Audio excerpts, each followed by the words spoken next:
कक्षा 6 की हिंदी की पाठ्य पुस्तक बाल राम कथा,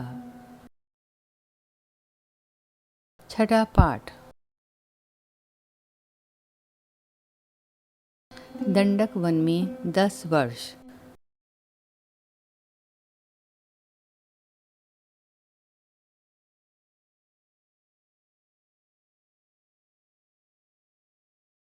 पृष्ठ 33।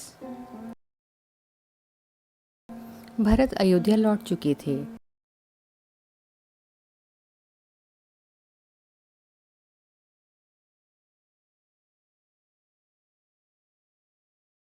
नगरवासी भी सेना धूल उड़ाते हुए वापस जा चुकी थी।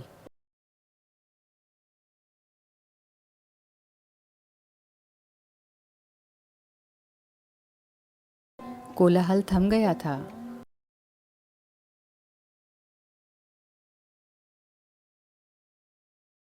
दो दिन बाद चित्रकूट की परिचित शांति लौट आई थी।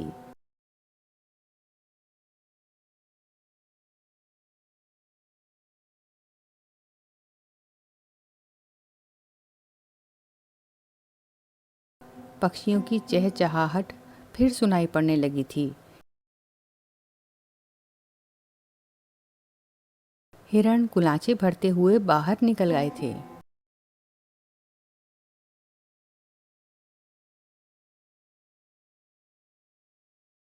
राम पर्णकुटी के बाहर एक शिलाखंड पर बैठे थे, एकदम अकेले, विचार मग्न, कुछ सोचते हुए। चित्रकूट अयोध्या से केवल 4 दिन की दूरी पर था।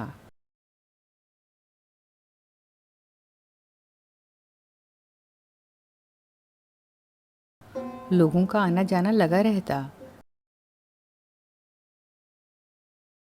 वे प्रश्न पूछते, राय मांगते।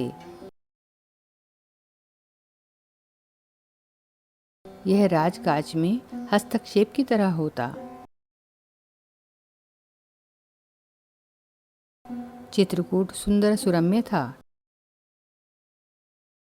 शांत था, पर राम वहां से दूर चले जाना चाहते थे। उन्होंने मन बना लिया, चित्रकूट में ना ठहरने का।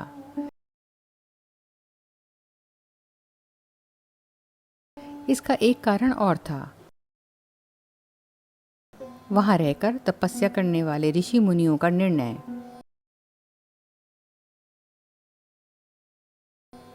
राम लक्ष्मण ने उस वन से राक्षसों का सफाया कर दिया था।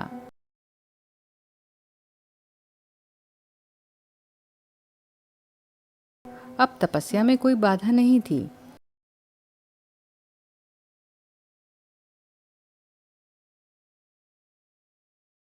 लेकिन मुनिगण वन छोड़ना चाहते थे।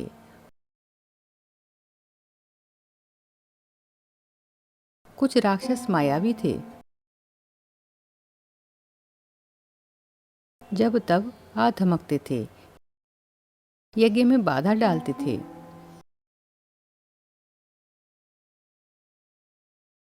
तीनों वनवासी मुनि अत्रि से विदा लेकर चल पड़े।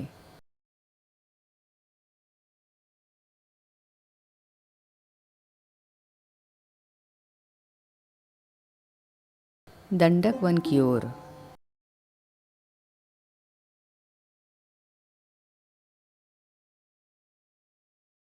चित्रकूट छोड़ दिया। दंडकारण्य घना था।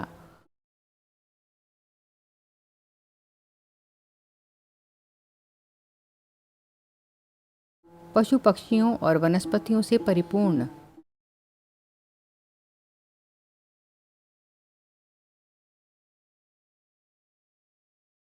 इस वन में अनेक तपस्वियों के आश्रम थे, लेकिन राक्षस भी कम नहीं थे।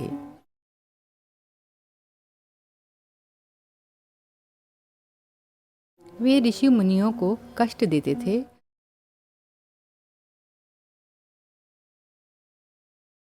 अनुष्ठानों में विघ्न डालकर। राम को देखकर मुनिगण बहुत प्रसन्न हुए।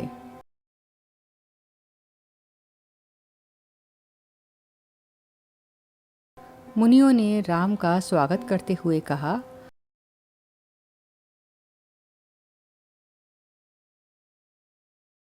आप इन दुष्ट मायावी राक्षसों से हमारी रक्षा करें।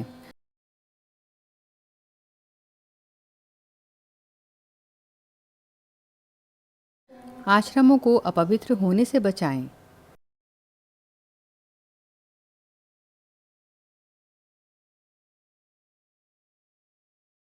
सीता दैत्यों के संहार के संबंध में दूसरी तरह सोच रही थी।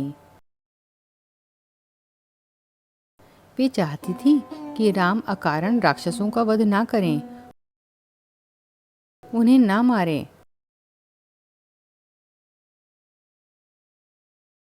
जिन्होंने उनका कोई अहित नहीं किया है। राम ने उन्हें समझाया, सीते, राक्षसों का विनाश ही उचित है, वे मायावी हैं, मुनियों को कष्ट पहुंचाते हैं। इसीलिए मैंने ऋषियों की रक्षा की प्रतिज्ञा की है।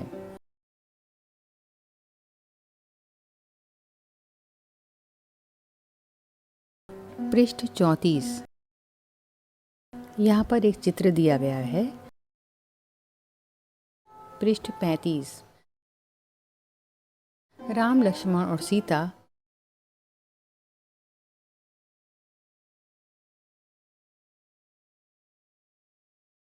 दंडकारण्य में 10 वर्ष रहे।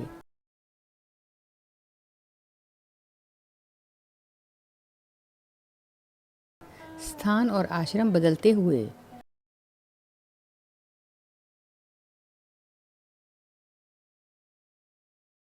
वे क्षरभंग मुनि के आश्रम पहुंचे।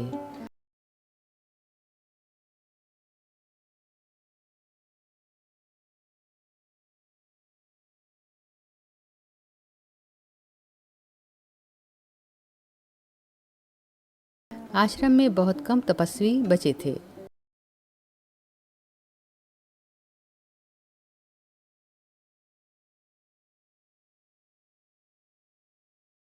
सभी निराश थे। उन्होंने राम को हड्डियों का ढेर दिखाकर कहा,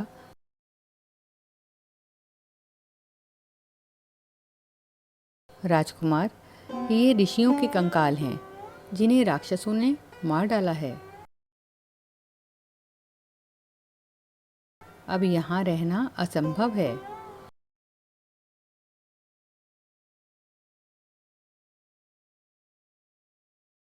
सुतीक्ष्ण मुनि ने भी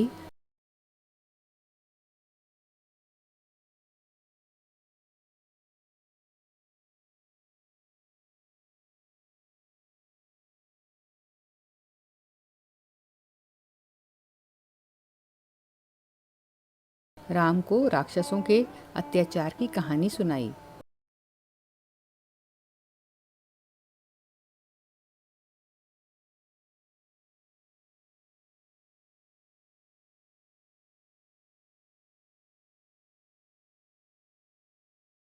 मुनि ने ही राम को अगस्त्य ऋषि से भेंट करने की सलाह दी।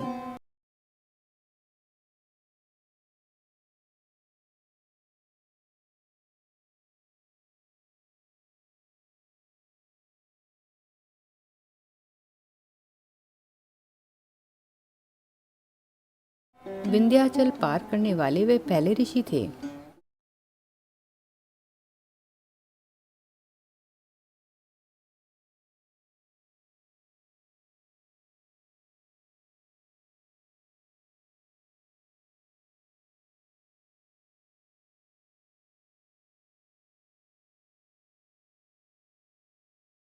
मुनि ने राम को गोदावरी नदी के तट पर जाने को कहा।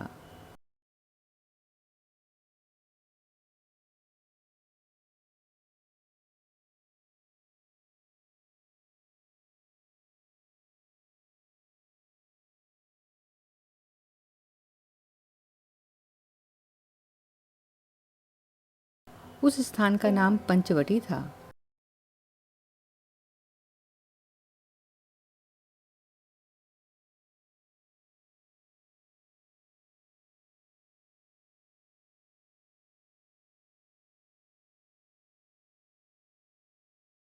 वनवास का शेष समय दोनों राजकुमारों और सीता ने वहीं बिताया।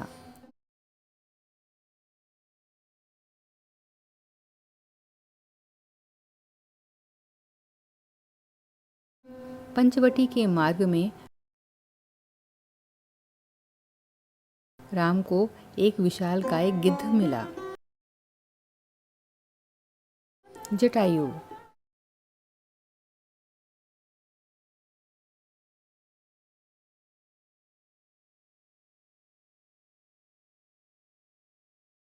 सीता उसका स्वरूप देखकर डर गईं।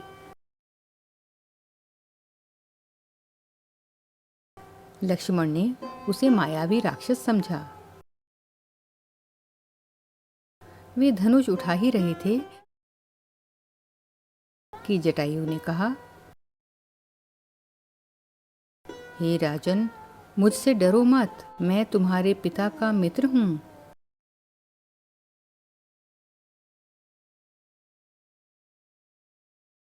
वन में तुम्हारी सहायता करूंगा।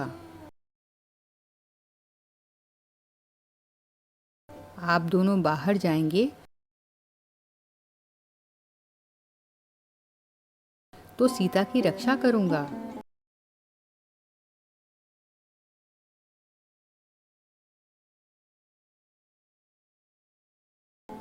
राम ने जटायु को धन्यवाद दिया और उन्हें प्रणाम करके आगे बढ़ गए।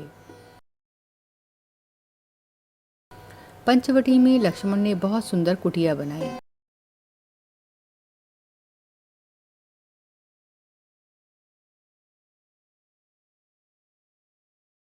मिट्टी की दीवारें खड़ी की।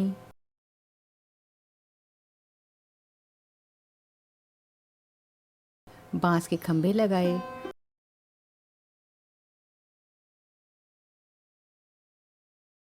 कुश और पत्तों से छप्पर डाला।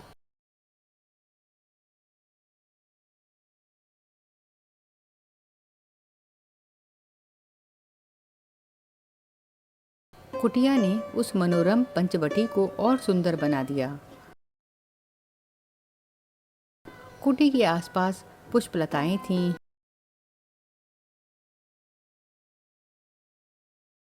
हिरण घूमते थे, मोर नाचते थे।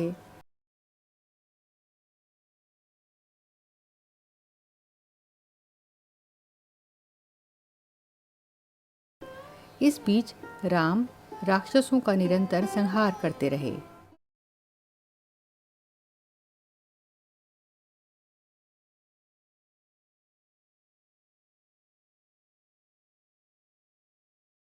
वे जब भी आश्रमों पर आक्रमण करते, राम लक्ष्मण उन्हें मार देते।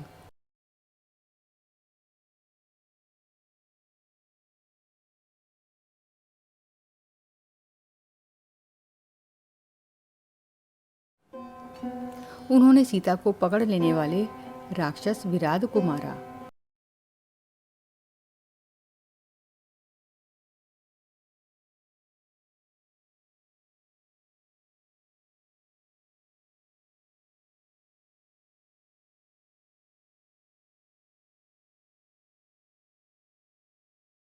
वन से राक्षसों का अस्तित्व लगभग मिटा दिया।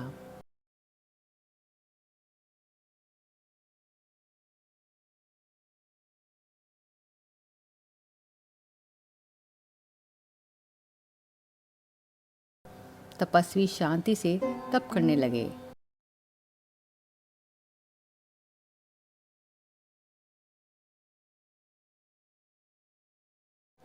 एक दिन राम, लक्ष्मण और सीता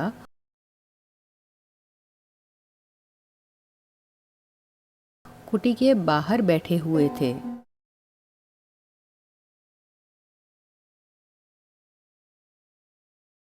लता कुंजों को निहारते, उनके सौंदर्य पर मुग्ध होते।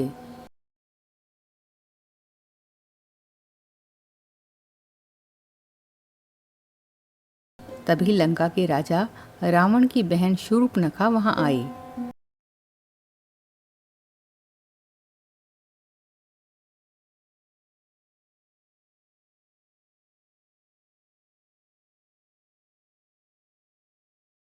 राम को देखकर वह उन पर मोहित हो गई। उसने स्वयं को पानी में देखा।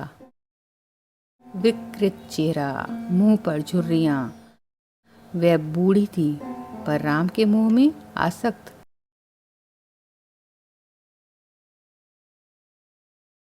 उन्हें पाना चाहती थी। उसने माया से सुंदर स्त्री का रूप बना लिया।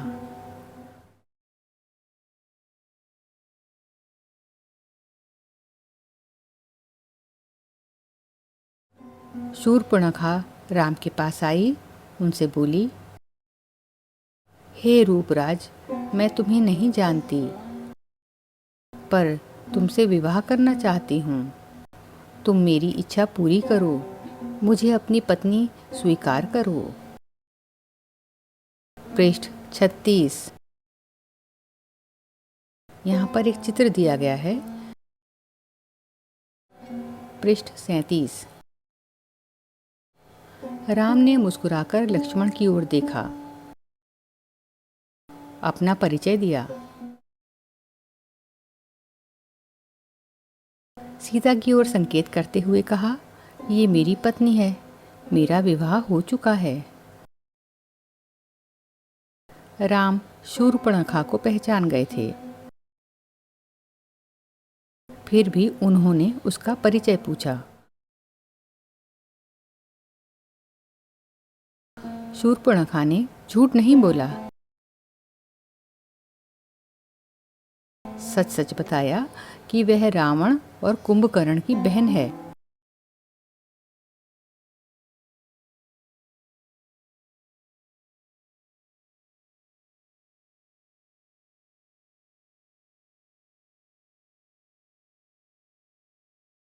और अविवाहित है।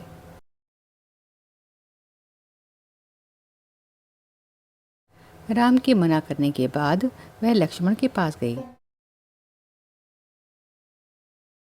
लक्ष्मण ने कहा, मेरे पास आने से तुम्हें कुछ नहीं मिलेगा देवी। मैं तो राम का दास हूँ।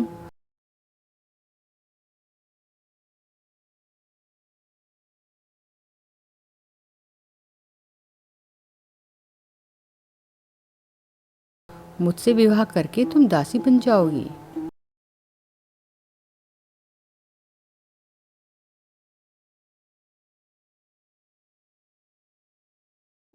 लक्ष्मण ने शूर्पणखा को पुनः राम के पास भेज दिया।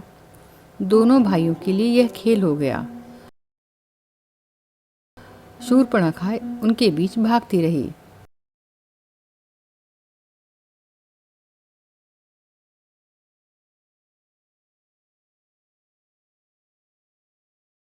क्रोध में आकर उसने सीता पर झपट्टा मारा।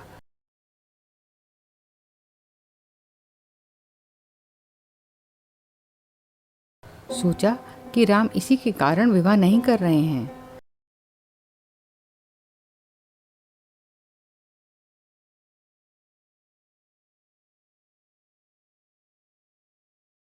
लक्ष्मण तत्काल उठ खड़े हुए, तलवार खींची और उसके नाक कान काट दिए। खून से लथपथ शूर्पणखा वहां से रोती बिलखती भागी अपने भाई खर और दूषण के पास।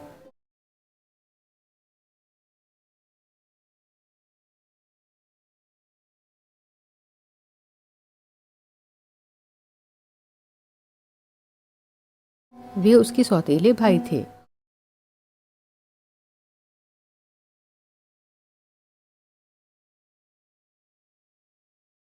उसी वन में रहते थे। शूर्पणखा की दशा देखकर खर और दूषण के क्रोध की सीमा न रही।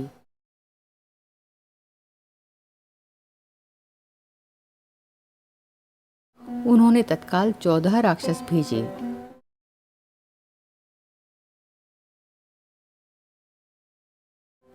शूर्पणखा उनके साथ गई।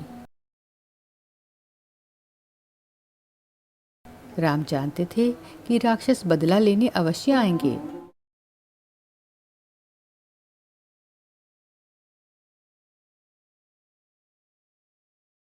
वे तैयार थे। सीता को उन्होंने सुरक्षित स्थान पर भेज दिया, लक्ष्मण के साथ।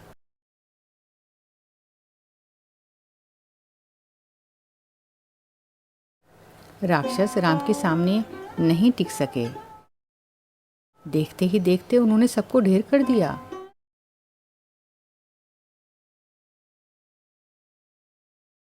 शूर्पणखा ने एक पेड़ के पीछे से यह दृश्य देखा। राम के पराक्रम से वह चकित थी। उसका मोह और बढ़ गया।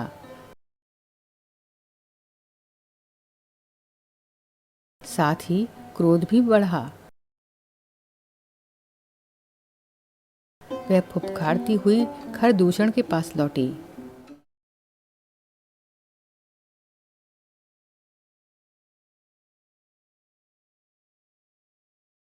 इस बार खरदूषण राक्षसों की पूरी सेना के साथ चले।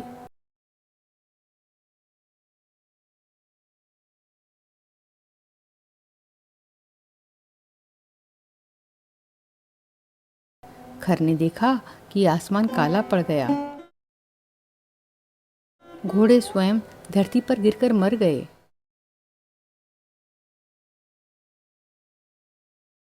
आकाश में गिद्ध मंडराने लगे।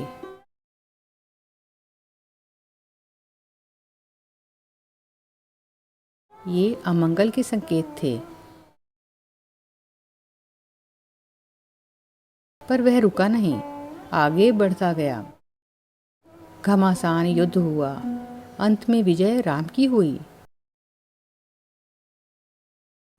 खर दूषण सहित उनकी सेना धराशायी हो गई।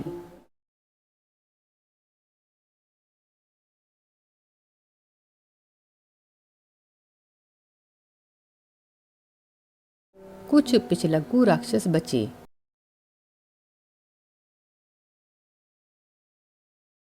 वे जान बचाकर वहां से भाग निकले।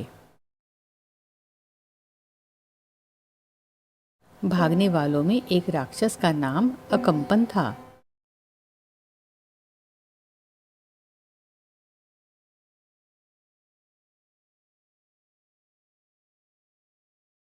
वह सीधे रावण के पास गया। लंकाधिपति को उसने पूरा विवरण बताया।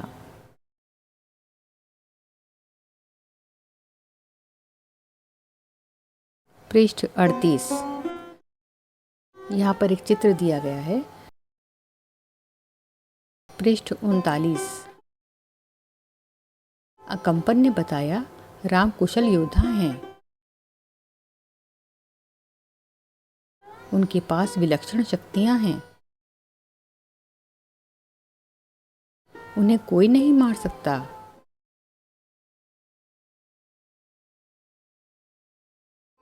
इसका एक ही उपाय है, सीता का अपहरण।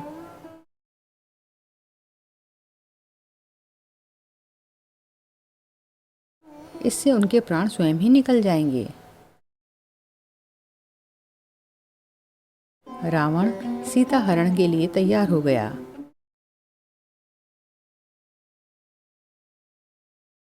वह महल से चला। रास्ते में उसकी भेंट मारीच से हुई, ताड़का के पुत्र से।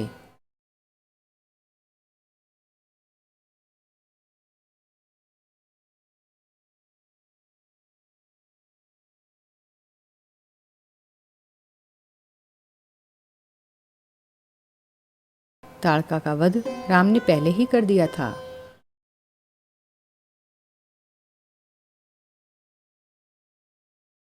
मारीच क्रोधित था,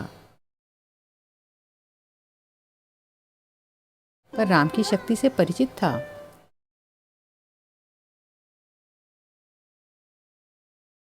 उसने रावण को सीता हरण के लिए मना किया।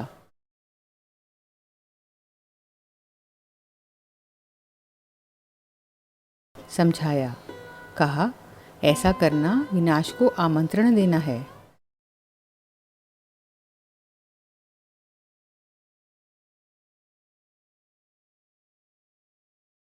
रावण ने मारीच की बात मान ली।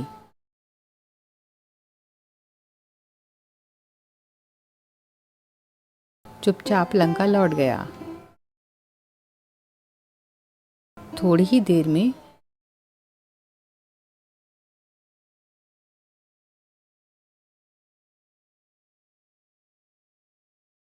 शूर्पणखा लंका पहुंची, विलाप करती हुई, चीखती चिल्लाती। रावण को पूरी घटना की जानकारी थी, लेकिन उसने शूर्पणखा को सुना। वह रावण को धिक्कार रही थी, फटकार रही थी। उसके पौरुष को ललकारते हुए शूर्पणखा ने कहा, तेरे महाबली होने का क्या लाभ?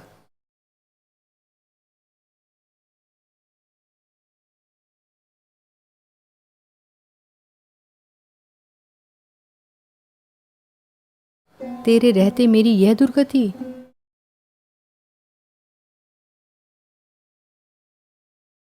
तेरा बल किस दिन के लिए है?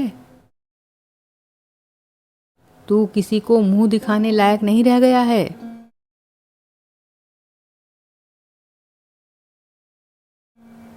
शूर्पणखा ने राम लक्ष्मण के बल की प्रशंसा की। सीता को अतीव सुंदरी बताया।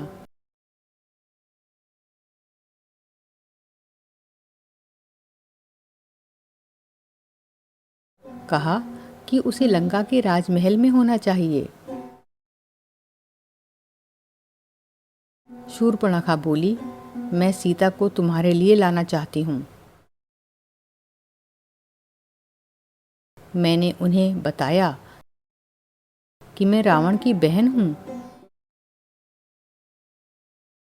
क्रोध में लक्ष्मण ने मेरे नाक कान काट लिए।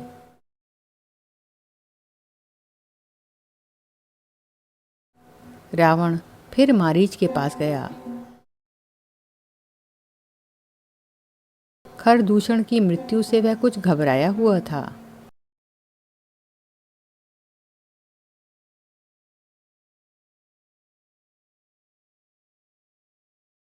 रावण ने मारीच से मदद मांगी।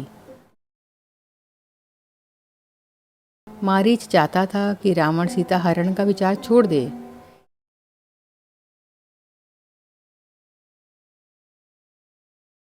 इस बार रावण ने उसकी नहीं सुनी। उसे डांटा और आज्ञा दी, मेरी मदद करो।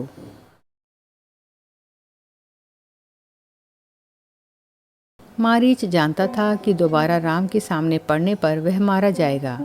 राम उसे नहीं छोड़ेंगे।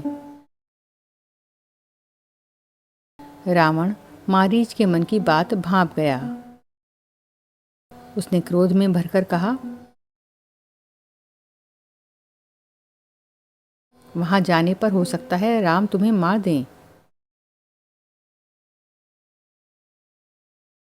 लेकिन ना जाने पर मेरे हाथों तुम्हारी मृत्यु निश्चित है। विवश होकर मारीच को रावण का आदेश मानना पड़ा।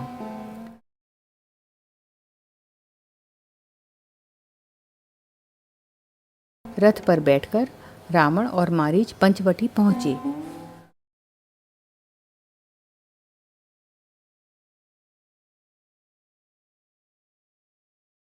कुटी के निकट आकर मायावी मारीच ने सोने के हिरण का रूप धारण कर लिया। कुटी के आसपास घूमने लगा। रावण एक पेड़ के पीछे छिपा था। उसने तपस्वी का वेश धारण कर लिया।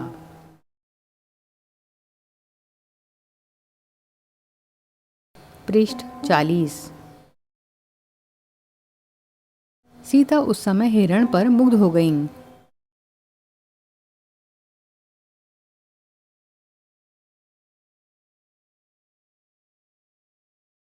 उन्होंने राम से उसे पकड़ने को कहा।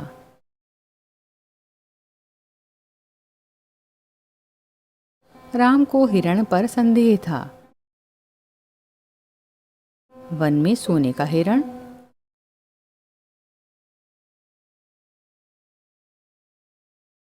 लक्ष्मण बड़े भाई की बात से सहमत थे।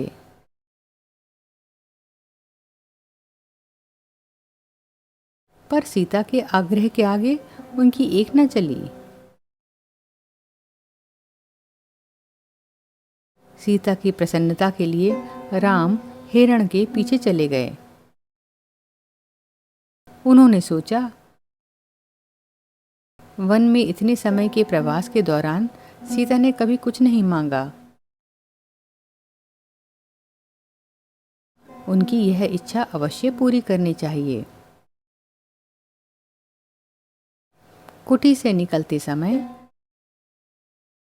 राम ने लक्ष्मण को बुलाया।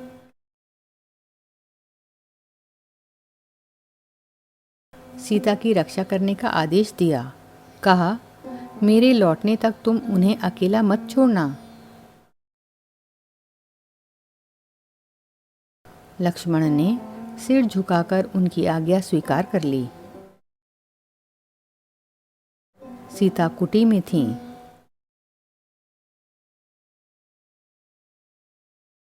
लक्ष्मण धनुष लेकर बाहर खड़े हो गए।